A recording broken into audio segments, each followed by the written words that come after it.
watching the Fix 11 News and 5.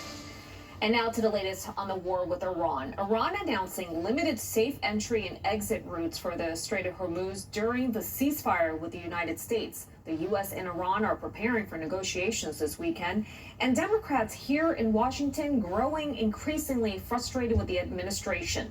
Washington correspondent Caracciolo with the latest.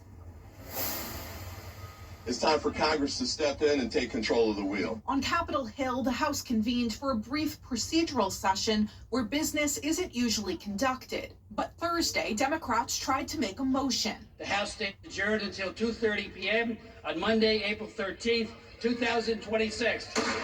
Republicans blocked their efforts to limit President Trump's ability to take action in the Middle East. The only thing that will put a check on him is us in Congress doing our job. They're frustrated with the lack of congressional involvement in the war and the president's rhetoric threatening to destroy an entire civilization.